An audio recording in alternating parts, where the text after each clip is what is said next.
Alright guys, so today we're switching up the gears here a little bit. My wife's car, it needs a front wheel bearing. It's pretty noisy there now, and I got the parts in. The bearing locally at the dealership was a little over 400 bucks, and they wanted an hour's labor to put that bearing in, which was roughly 120, 130 dollars an hour. So in this video, I'm going to show you how I saved over 500 bucks fixing this car by myself.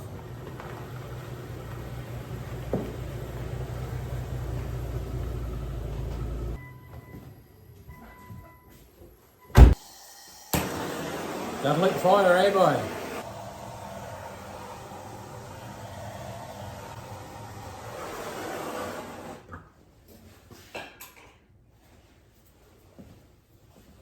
Just if you're wondering, that's just planer shavings. I have like a full bag of them or more, just from planing a few boards.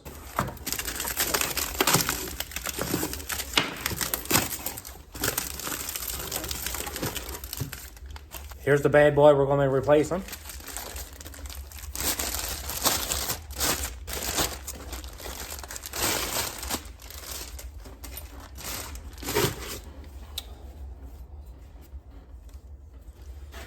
So this is a front hub assembly. This is not like the traditional press-in bearing. It's not half the work to replace these. There's 4 bolts that keeps this into your hub. You're going to have to remove your pads and rotors. Remove these bolts, your axle nut, and you're going to be able to smack this out with a hammer. So we're here to the car. This is the wheel right here that's making noise. So I'm going to jack this up. I'll put a jack stand under there. We'll get this wheel off, and we'll start disassembling the brakes.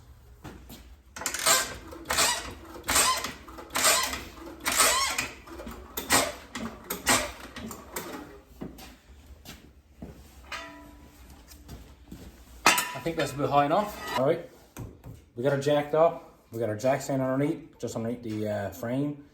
That should hold it there just in case anything weird happens. I got a 21 millimeter on this little DeWalt impact wrench. I got the lug nuts all loose there now, so we're just gonna rip them off and take this wheel off.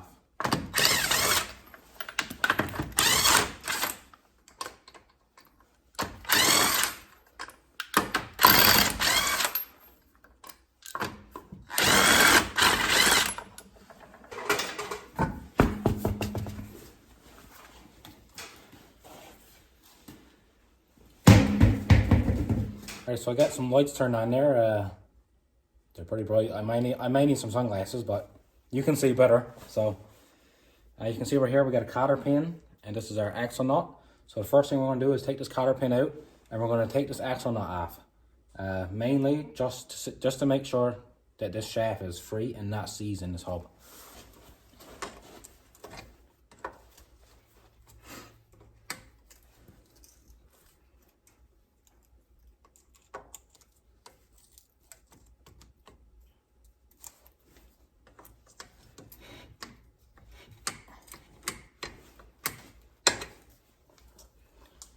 There's your cotter pin. You're going to want to put all these parts to the side where you're not going to lose them. Right here we have a 32 millimeter, just a little adapter.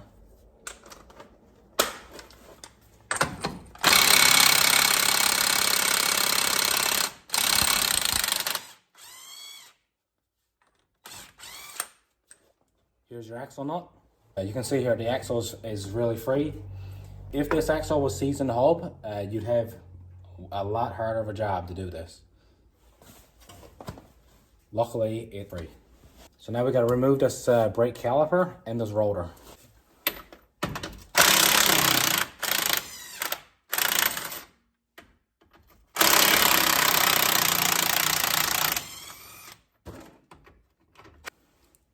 Two anchor bolts for your brake caliper.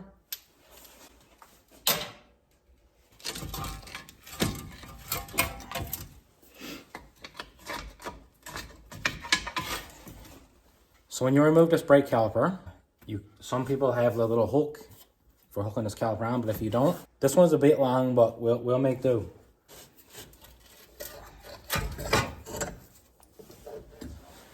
Yes. So just hook it on, just let it hang here hooked on. That'll alleviate some of the pressure on this brake line. Just pop your rotor right off.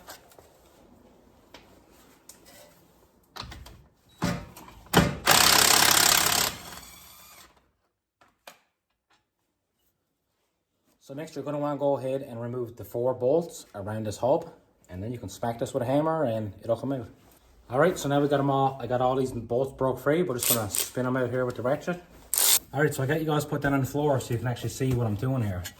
This is your hub, your wheel bearing. You can see here, oh, remove my fingers. I have this bolt removed. There's 4 bolts like that all around. So let's zip them out.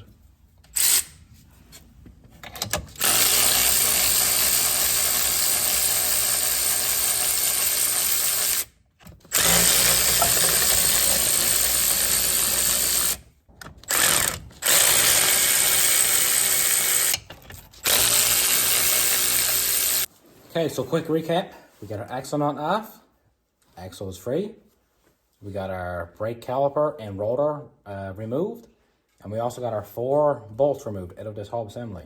Your next step is going to be to get your BFH. And if you don't know what that stands for, then I'll give you a couple of hints. The first one stands for big, the last one stands for hammer. I'm sure you can guess what the middle letter stands for. I'm going to want to smack this on kind of each end, and this will come right out.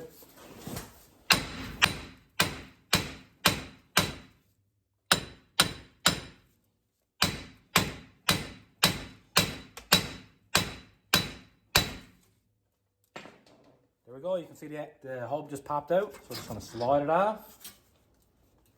And there you have it. You can actually see why this wheel bearing went bad. All the grease literally just came right out of this wheel bearing. Look at this. You're going to want to go ahead and get like a flappy disc on your grinder or a wire brush. And you're going to want to clean all around this hub surface here. So I just got this little 90-degree drill here. I got a little flappy disc on here. It's not too abrasive. It's not going to take too much material off this aluminum knuckle. So I'm just going to kind of go around this, clean all this old corrosion and rust off as best I can. And you're also going to want to clean it off your backing plate as well. So let's get her done.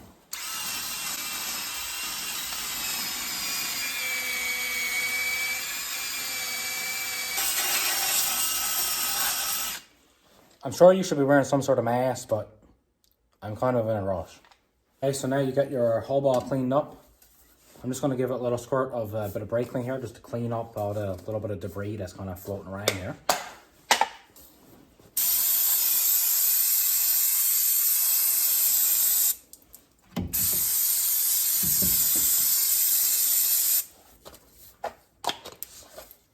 We're going to get ready to put our hub back on, but first, definitely on these splines on this shaft, you're definitely going to want to put some sort of grease or anti-seize on this. And I also put some around here, just so the next bearing don't seize in this hub. Because I do plan on having this car for a lot longer than I have now. And I know I'll probably end up having to replace this bearing again at, you know, another 50, 60, 100,000 kilometers. So this is what I use. This is just anti-seize. To me, this is like Frank's Red Hat. I put this shit on everything. Especially where I'm from, because everything gets so rusty and crusty. So you're just going to want to coat the splines on this axle. Old, new, shiny. I can guarantee you it won't be shiny for long.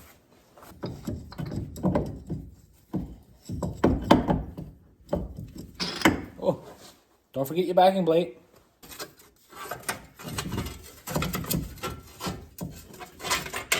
You're going to want to trade all these bolts in by hand so you do not cross trade any of this stuff. Because if you do, I mean, your job just turned into a nightmare. So we got all 4 of our hub bolts in. I'm just going to snug them up with this one and I'll go around in with the ratchet and really crank them down and tighten them up. I'm sure there is some sort of torque spec for these, but I don't know what it is. So, I mean, I'm just going to put it tight.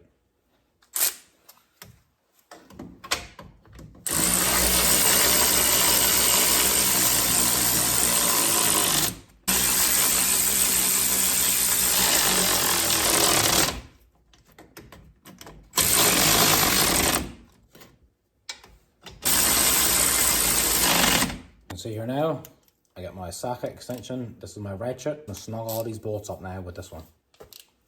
So all of our hub bolts are tight. Next is going to be this axle nut and the cotter pin.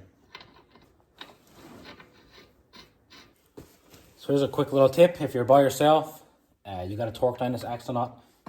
This is how you do it by yourself. You get a big bar, you put it in between the lug nuts, and then you torque it.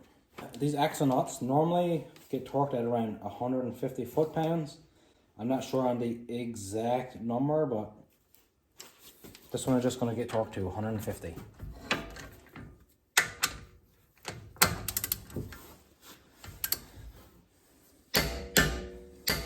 So next you're going to want to go ahead and get your anti-seize. Just put it right around this hub here. Some people hate anti-seize, but where I'm from, where I live, don't put anti-seize on stuff. Trust me, you'll pound this roller off in 2 pieces. I've done it before.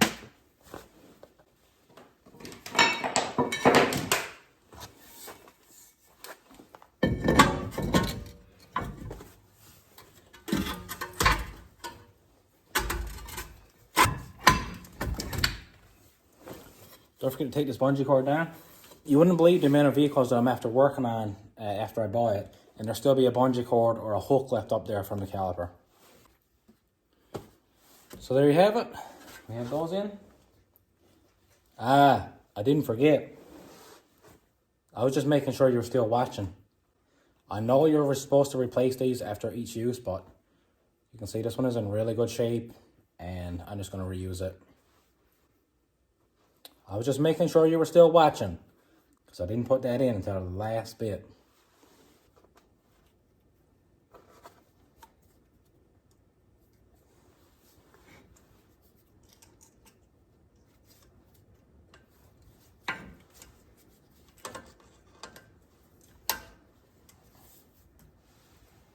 Got her on. Put the wheel back on her.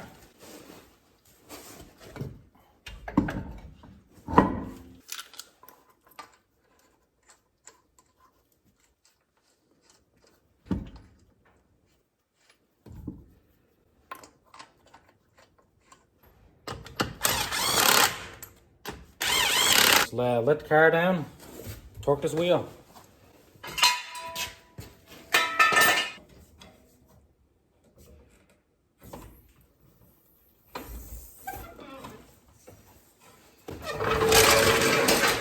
So I got my torque wrench here. I'm going to torque this wheel down to about 100 foot-pounds.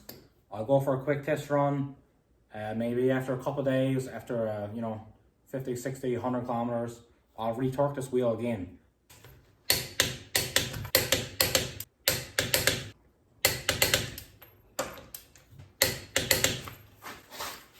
Also, another little tip, whenever you torque a wheel, you always want to torque in a crisscross pattern. Get the bearing on. We got ourselves all dirty.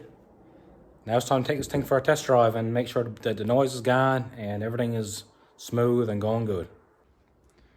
So here we go, let's jump aboard. Let's go for a quick run.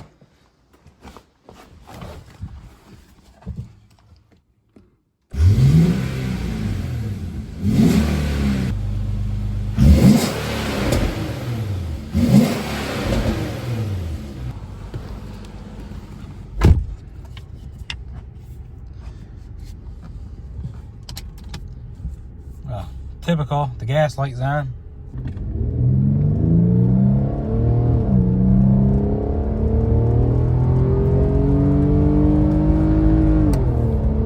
By the way, we just took a little trip to Mexico. Well, there's 100 kilometers an hour anyways. Alright, so we're back. Gonna go back in the driveway here.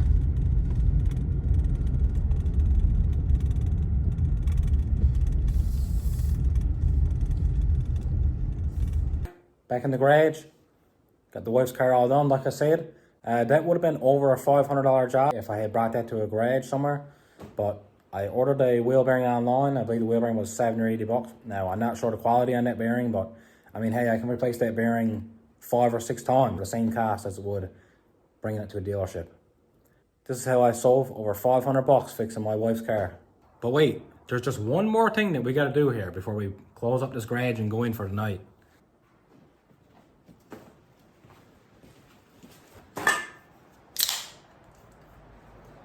Cheers, boys.